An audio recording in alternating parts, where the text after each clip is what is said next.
Hi everyone, welcome to Tarot Map. This is Kasia, and today I'm hosting a conversation with two wonderful women, Belinda Gore and Ellen Colland. Hello, ladies.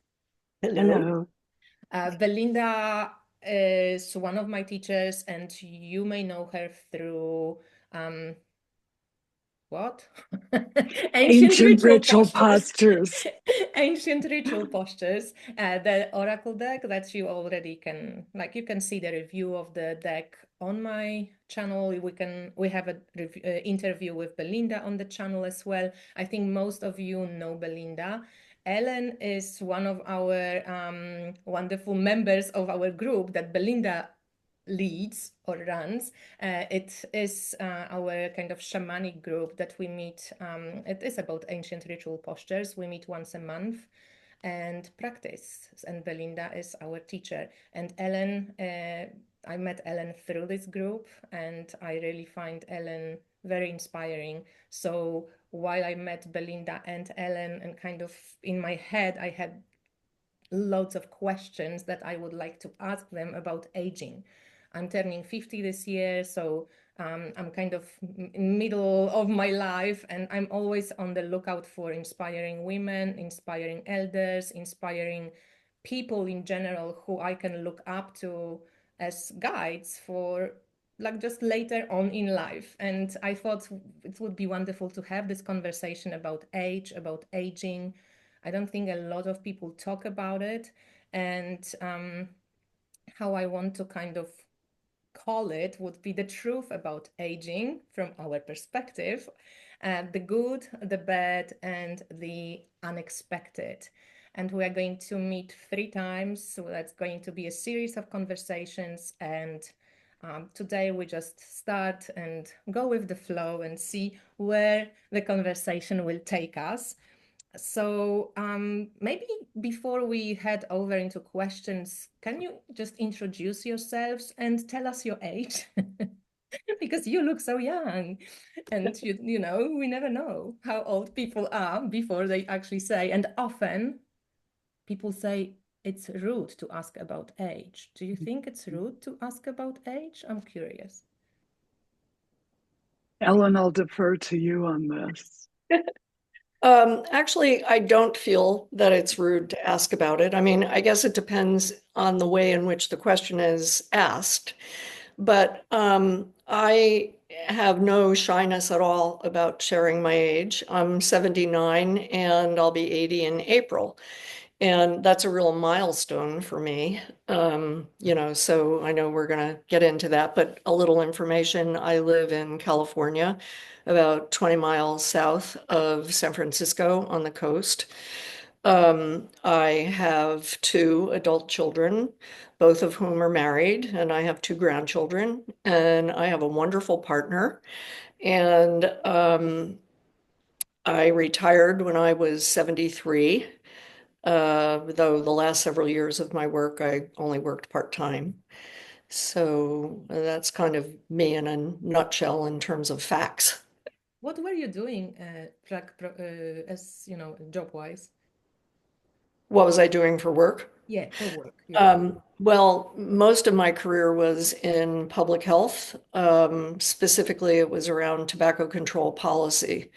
And so that covered a wide range of things like working with county health departments in California to get tobacco control programs up and running. It included research at Stanford when I was looking into tobacco industry practices and how to counter those. And the final chapter had to do with doing international work on tobacco control issues, Mhm. uh, working with people to develop advocacy skills to get policies passed in their countries. So I'm assuming you're not smoking. I am not a smoker, but I was. I was when I was young. Yeah. Yeah, I used to smoke as well, but no, no, no, no. Belinda, maybe you can introduce yourself as well. Yes, I'm Belinda. I just turned 76 2 days ago. So I'm getting into the second half of my 70s. I live in Columbus, Ohio, which is right in the middle of the state and is the capital. I've lived in Ohio my whole life. And career-wise, I've been a psychotherapist.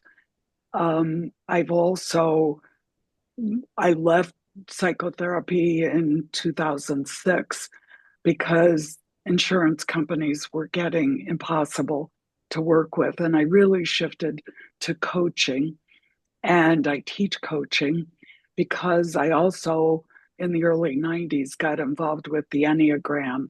And so I've taught how to use the Enneagram in coaching and have moved on into a more obscure study of object relations and the Enneagram.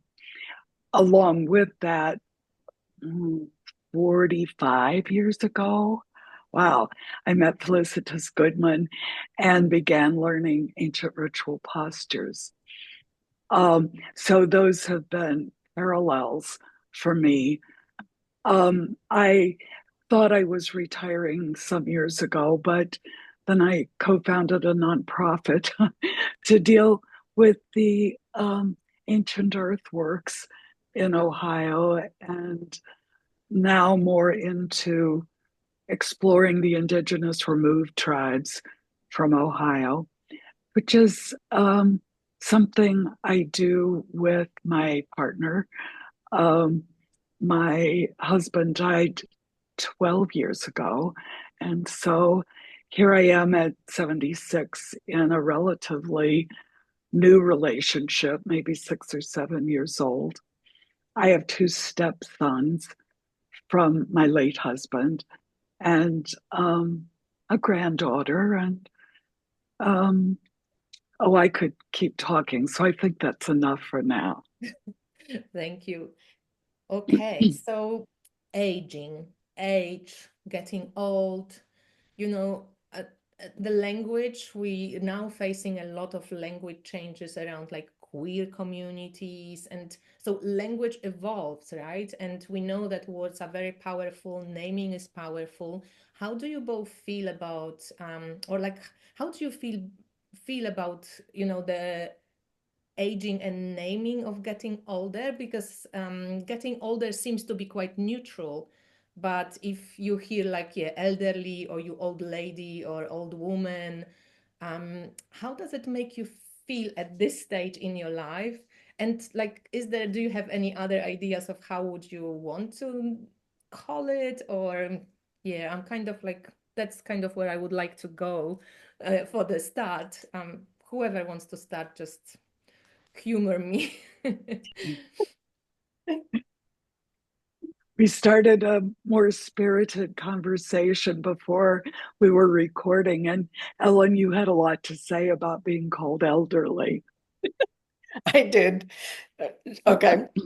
Yes, you sometimes see it in medical records, right? If you're looking back at your last appointment, an elderly woman, aged 79, and at 80, there's no escaping the fact that I guess I am elderly. But when people refer to me as old or elder, I kind of look over my shoulder to see who they're talking about, because that's not my self-image.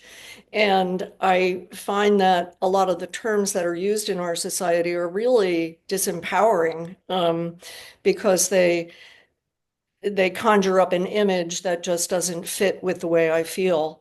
So I guess Belinda used the term elder, which I like a lot. But when I think about my preferred word, it's crone, because a crone is kind of an archetype of wisdom. And I would hope that at this stage in my life, I've accumulated enough wisdom to have that be an apt description of my age. So it's not that you mind kind of getting older, because sometimes, there might be this distinction, I don't want to be called an old lady because I'm not old. It's more Right. that like there are better words to describe also how you feel within your body, within your mind, within yourself at this stage of life. That crone suits much better, and it's more empowering. And I like that distinction, that this empowering, because it's true, even if it seems quite neutral. But old woman always comes with some kind of nagging, difficult. Like there is just something, even in fairy tales, there's always this You don't even have to say it or think it, but it's already within this archetype. It's kind of there.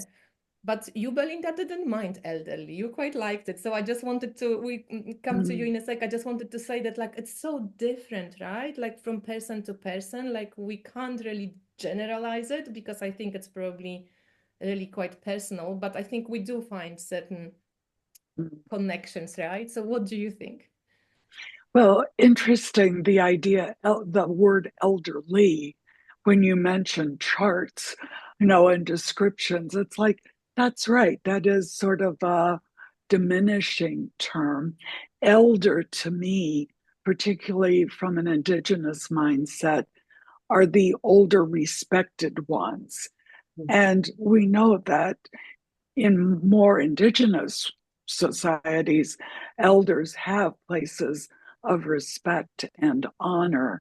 And in contemporary Western cultures, that's not so true. So reclaiming elderhood, although I have to say, when I turned 75, I had a gift that was given to me as having become an elder. And I thought, I can't be an elder. I'm not old enough. I'm not wise enough. And then I thought, well, if I'm not an elder, who is? And that it's almost, I don't want to say a responsibility, but it's time to acknowledge that we've had more life experience and we've had time to work on ourselves and acquire self-understanding. I'm thinking about, I can't remember the name of the psychologist who talked about in the research the old and the young old.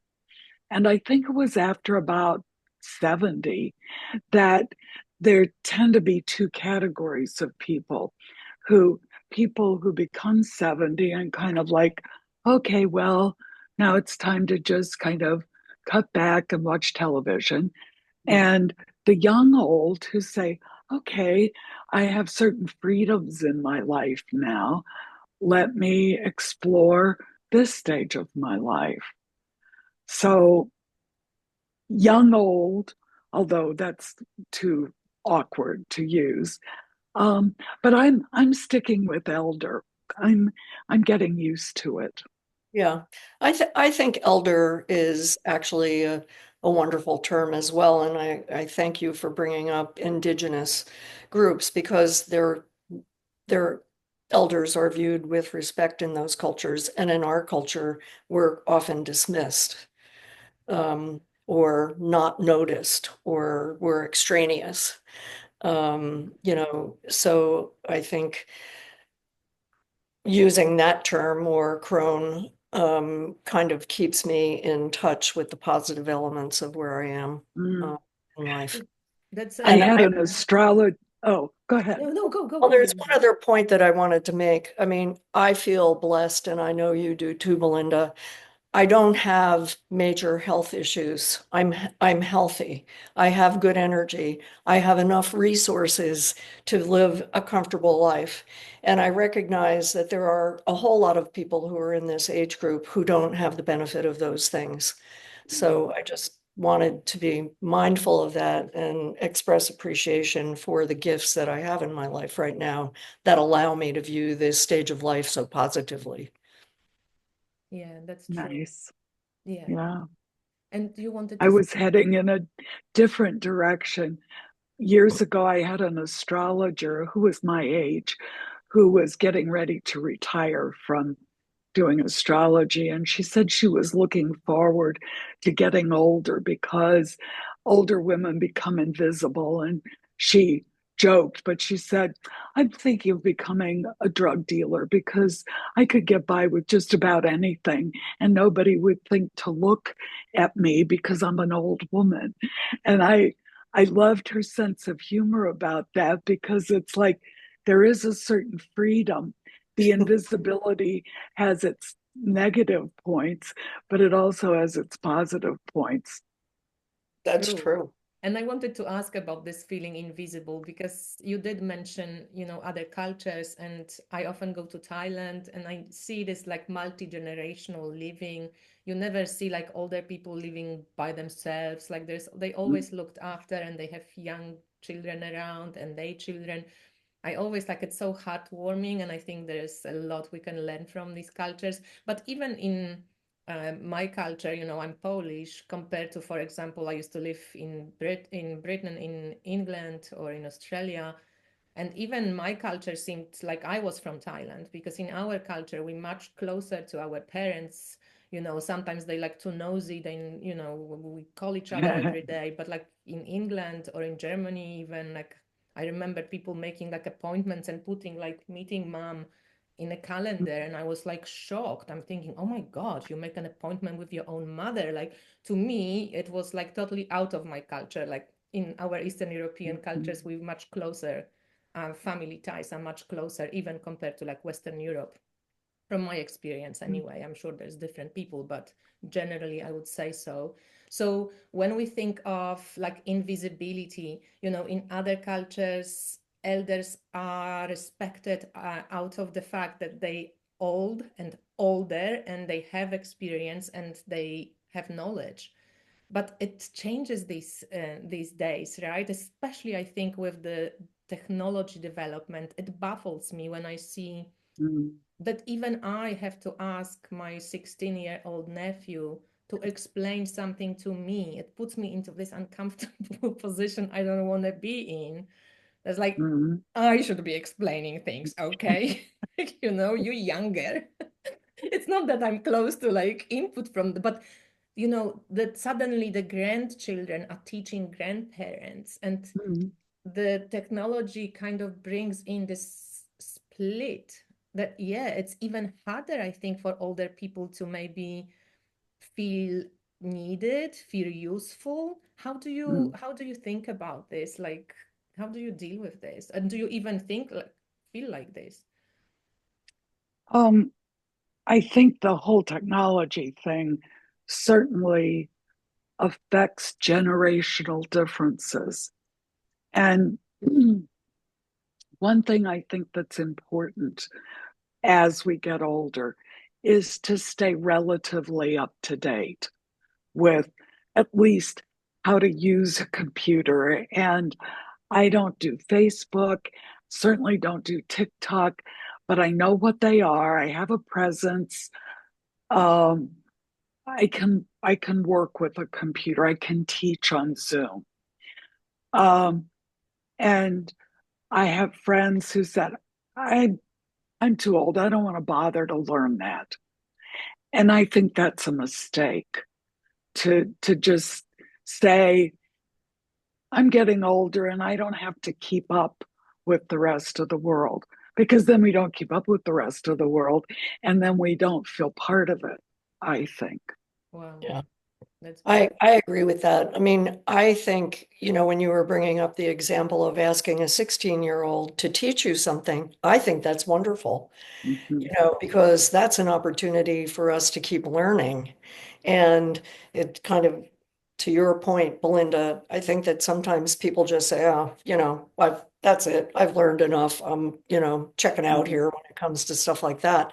But I think it's that attitude and openness to learning that's also something that keeps you more youthful. Mhm. Um, Regarding the invisibility, I do remember, one of the first times I really felt invisible, and I never recognized in my earlier years that what happens, when you walk into a restaurant or you walk into a room, often people notice you.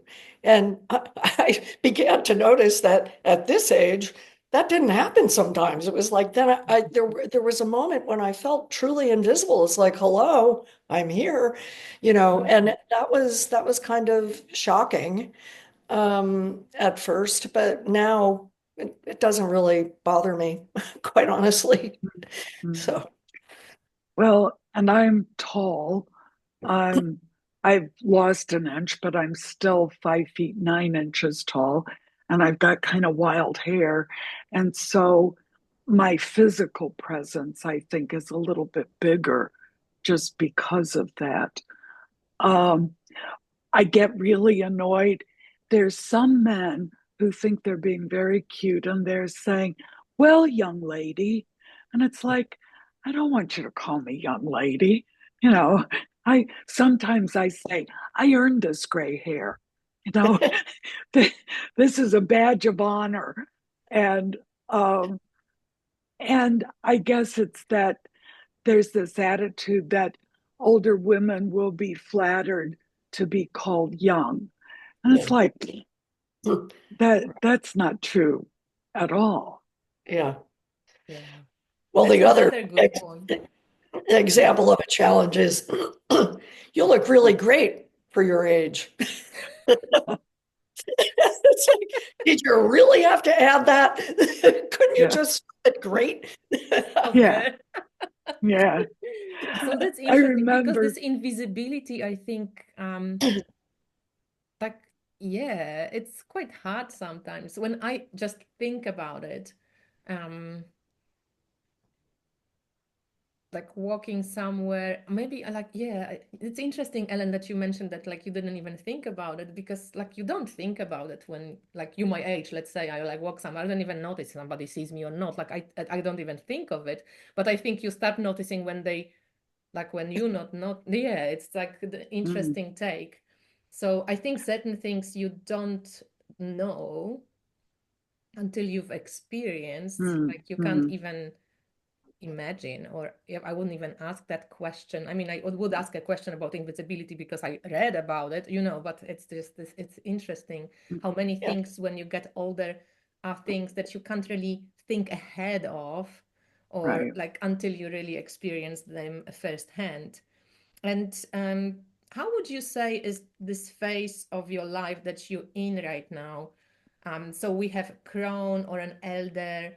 Um, do you like how is this different to when you were, let's say, early 60s? No, but because some people, for some people, 60 it's already old. Like what's old? Like do you feel now at turning closer to 80, do you still feel you have similar aspirations when you were 60, or this 20 years is like a huge difference in time and now you're like, I don't know, thinking more about reading a book and doing nothing? How is it that kind of splitting and growing older from like let's say 60 up? Do you notice a big differences each like 10 years that passes? Like is it like what would be the difference between 60, 70 and turning closer to 80? um Well, yeah, for me, and I'm really struck by how life is less complicated at this age. And, 20 years ago, I was working. The kids were still very much in need of parenting. I had a husband who was ailing. And so I lived life at a very fast pace for most of my life, actually.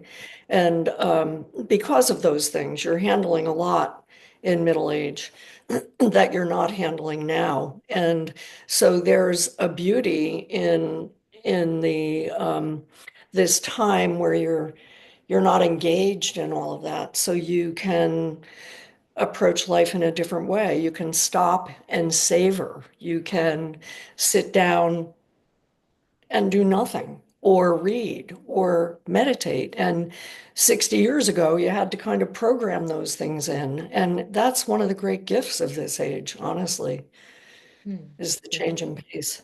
yeah, simplicity. What do you think? I agree. When I think about being 60, I too was still working, but I was 65 when my husband died. And um, so at 64, I stopped working so I could spend time with him because he had cancer. And when the cancer returned, he didn't want to do treatment because it had been so difficult. And so I just quit working so that we could spend time together. So for the last year of his life, that's what I did. So that was a pretty dramatic shift for me from working full time. We were would travel, and he was having, some AFib and some minor, well, not minor, but physical issues that didn't interrupt things as much. And then suddenly I was 65 and widowed. Now, widow is the word that I really dislike because I have this notion of this dried up person wearing black and her life has ended. And she just sort of goes through life in a daze. But I mean, technically, uh, I was widowed and had to rebuild my life. And Ellen, I know you had somewhat a similar story. But in rebuilding my life after John died, I was aware of things differently. One, having faced mortality, I was more clear about my own mortality. My father was still alive, so I did spend some time. I was very clear about spending time with him. But I don't know why. It's not like my husband left me money. I mean, we had joint resources, but I just felt a freedom to not have to work, um, to be clear that my life wasn't going to go on forever. And it was up to me to make decisions about what I care about and what I want to do. And so it was a slow process of rebuilding my life. And my life looks pretty different today than it did 10 years ago. So Yeah. loss was the initiation in a Yes, way. Yeah. right. My husband died when I was 62, and he had been ill for the previous 2 years. He had cancer earlier than that, went into remission, and then it came back, and he was 64 when he died. And my experience with the dying process, walking that journey with him, changed my life very dramatically because my husband was extraordinary in the way that he approached death and the impending death, in that he began to free himself from inhibitions that we often feel about expressing feelings about people. And he would go and meet with people, and he would return from meetings with friends who he really cared about in a way where he was just glowing. And he would express that with a little bit of bafflement that here he was dying, and yet he felt so joyful. And it took me a long time to really understand why. And this is my interpretation of this. But I think that when he got to that stage in his life where he was facing death, he lived life with his heart unfettered.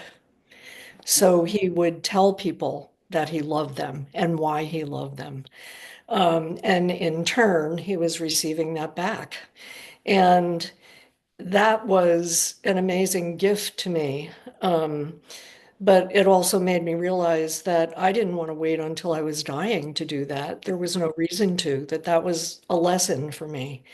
If I, to actually express my feelings of love, if I was feeling those.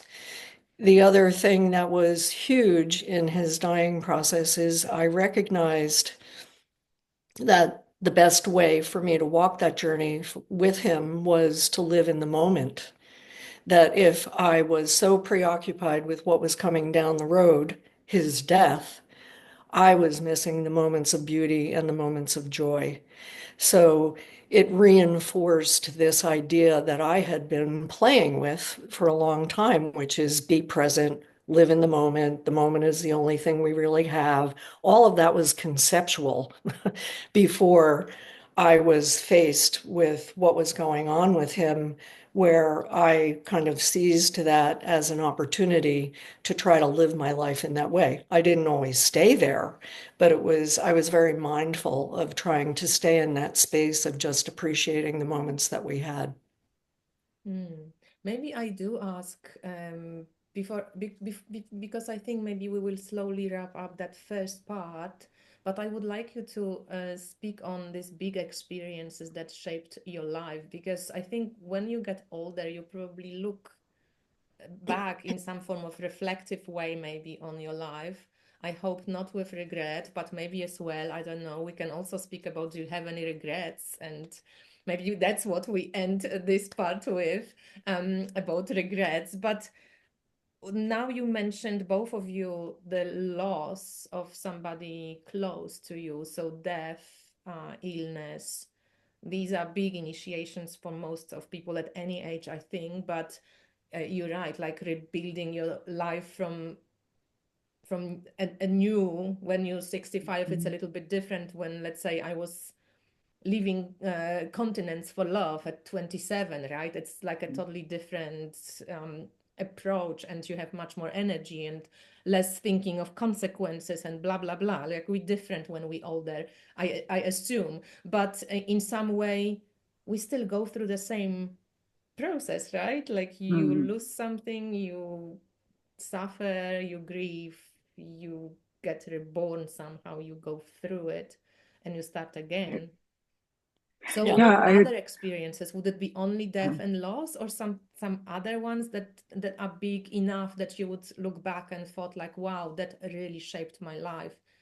Meeting other people, like are there some good ones as well that have the similar well, potency? yeah, I don't think that death and loss is a bad experience. My Right. mother died when I was 50, and I woke up because I realized that it sounds so crazy, but if my mother could die, I can die. So if I'm going to die one day, what do I want to do that that I've held back about? And so I just dived into teaching the Enneagram.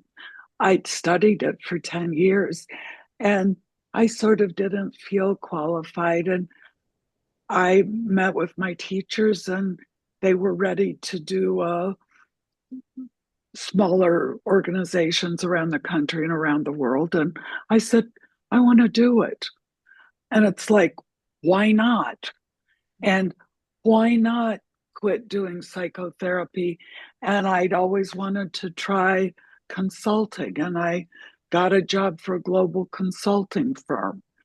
It turned out it wasn't really a good fit for me, but for a few years, I was traveling around the world doing this stuff and finding out that it wasn't the path I wanted.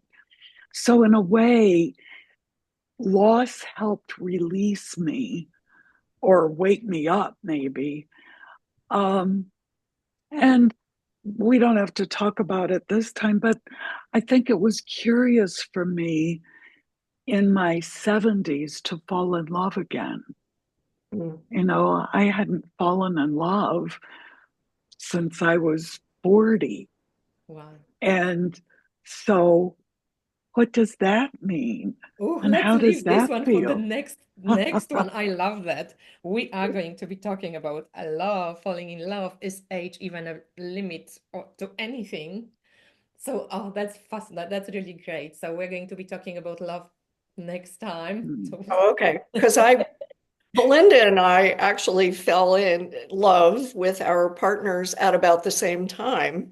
And I'm in a wonderful relationship with a man. I've been in this relationship for 7 years. And yes, I look forward to talking about that more because it was one of the surprises at this stage in my life that I would have such a rich, loving relationship. I hadn't expected that. At most, I was thinking, well, if I could meet somebody who I could do things with and who I could be friends with, that would be a really nice thing. But never did I envision that I would have this in my life. Um, I mean, getting back to the earlier things that shaped me, I lost 5 members of my family before I was 40. They all died within a very short period of time, within 18 months. And I have to say, that took me several years because by the end of that, the last death, I was seeing gray, the world was gray to me. I was no longer seeing color. I was no longer feeling. I was so traumatized by those losses coming so fast. But what I recognize is that grief, that time of grief, is such an incredibly rich time for learning. And you don't anticipate that when you think about losing someone, you think about the pain, which is obviously big, right? But there's more to it than that. And grieving provides an opportunity that I hadn't really anticipated or knew anything about. So that shaped me. And a more positive experience for me was I traveled in Europe for 3 months with several friends when I was in my early 20s. And I have to say that experience really shaped me. I learned to trust myself, to navigate the world. I loved meeting people from different cultures. And I think that I have carried that experience with me for my entire life. And I'm very appreciative of having had that opportunity because it expanded my worldview. I know how to navigate the world. I am open and love learning about different cultures. And I'm not sure I would have felt that if I hadn't had that experience. Mm. I have to agree with this one because, I spent a lot of time outside of my country when I was in my 20s and 30s, and I'm definitely going to carry it until the day I die. That was by far something that totally opened me up, like Yeah. expanded my consciousness, my life, my thinking about the world, about people. If I stayed just in my country, it would be totally different experience. I'm Yes. not valuing like better, worse, whatever, I don't know, but I definitely would do it again. Yeah. I would just go. I at some point thought like, let's buy anybody who hasn't ever been abroad. And like, for example, people who are afraid of Jews, buy them ticket to, like I wanted to say Israel, maybe not this day and age, but anyway, let meet Jews, Yes. Jewish people. If you're afraid of Arabs, go and meet Arab Mm. families, because when you travel to places like Thailand, when you travel to Egypt, when you travel anywhere in the world, when there is like mixed communities, you learn that people are basically like really Mm. lovely, open, the same, they welcoming. They want you to get to know their culture. Nobody's trying to convert you. Nobody's trying to like make you something. And yeah, that traveling opens us up, I think, big Yes. way. Like it makes you more tolerant, makes you more liberal, makes you more just, Yeah. live your life and let people live their own lives as well. Yeah. What Yeah, the about you? last chapter of my work life was that. This may not have been the smartest thing I did, but it was effective. I took a new job 9 months after my husband died, and I moved from my community in California to Washington, D.C., where I knew very few people. But it was a job that allowed me to work in developing countries, and to travel to developing countries to work with people there. And it was really the highlight of my career. I've had many highlights in my career, but that one was so amazing to me for the reasons that you just talked about, Kasha. That being involved, with different cultures, I think it's part of what contributes to my feeling of youthfulness at this stage in my life because I had the gift of that for about 10 years, you Mhm. know, and it just, anybody who has the resources to do it, I would really encourage them to do it. Yeah, there's always so much respect. I don't know. I never went to any other country with some form of like, like this kind of like privileged bullshit sometimes you see abroad. Like I just sometimes can't But believe. I'm like, even mm, if you're in Thailand, and Thai people are so, they always lead with respect. They're so welcoming. This is such a great culture. And even, when it just says like, don't go here in the bathing or swimming costume, and like for people from the West to just come and like blatantly like be oblivious to the just the simplest rules of like decency and like respect being in somebody's home, basically. It Yes. always baffles me, like what are these people thinking? But at the same In time, in the I don't even judge those people. Like I can't believe just well, you learn in the from. 1950s, I think there was the book The Ugly American. It Mm. was a novel, but I remember many years ago sitting with my husband in a restaurant in Paris, a small little bistro, and these two couples came in. Big man, booming voice. He was from Texas. I think he had a hat on. And he was being the ugly American. And I thought, oh my gosh, I don't want to be associated with this. But of course, it's why some people outside the United States have attitudes about Americans. And it's why we talk about the value of real travel, not just um, I'll book a hotel and I want my hotel to have everything that I'm used to at home. That real travel is what opens us up. And there are people who, for whatever reason, don't want to open up in that way.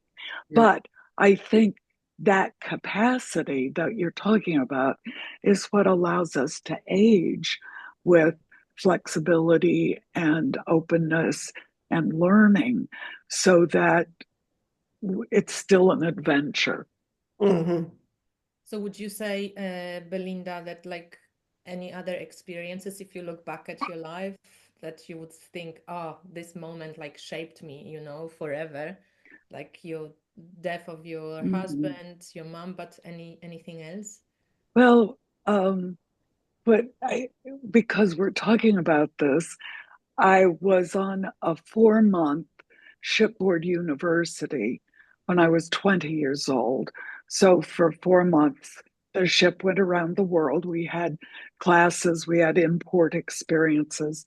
And then 2 years later, I went back to work for them for another 4 months. So I was exposed to the world and I was exposed to the so called third world, because I was going to Asia and Africa primarily. And um, the world became big, interesting. This was in the what late 60s, early 70s. A lot was going on in universities with students saying, wait a minute, it's a new world coming. It was exciting and I learned a lot. Quite frankly, growing up in the 60s was an adventure in itself. So, you know, we could talk about that for a while too. Absolutely. Okay, so like to wrap us up, I kind of think like, travel, death. So travel, I think, because it puts us outside of the known, it's a little bit like death in some way, just Mm, without so much maybe like pain involved. But because I've changed also continents so many times, and I remember vividly that I always felt like, let's say I was a year in Germany and then I went to England and I thought, okay, I've done all these mistakes in Germany. I'm not going to do them in England. Now I'm like tabula blanca, tabula rasa, like nothing is there. I'm a new person, nobody knows me. And that allowed me in a way, because I was in a new mm, environment, like if I wanted to, like I could be better than I was. Like I mm, could not do what I thought was out of like my moral kind of spine that I did, that I don't want to repeat this. I don't want to be this type of person. And I remember vividly that I've done it a couple of times. Okay, now I'm in Australia. Nobody knows me. I'm not going to do what I did in Germany and in England now.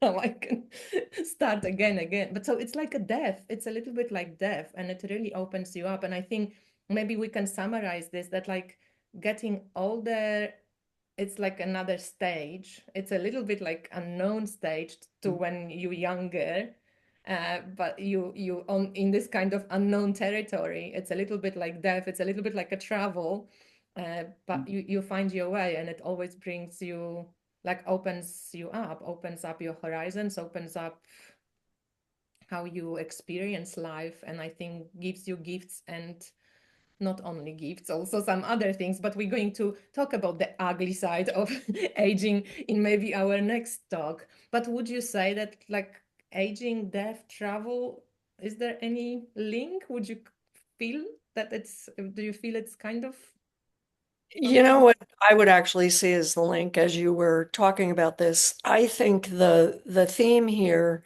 is learning from every experience that you have, whatever it is, Mm, leaving yourself open and being cognizant of the opportunity to learn, whether it be travel, whether it be death and dying, whether it be falling in love, those are all opportunities for learning and growing. And that's probably one of the things that Belinda and I share. I think we both approach life in that way.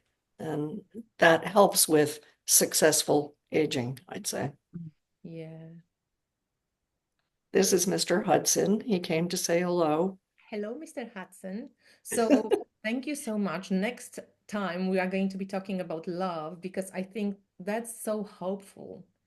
And if I can just like pin in, I remember being an au pair in Germany. I used to study German at university, and after second year, I think I took a year off and I went to Germany to learn German really, because at university in Poland, like it wasn't the best German I could learn.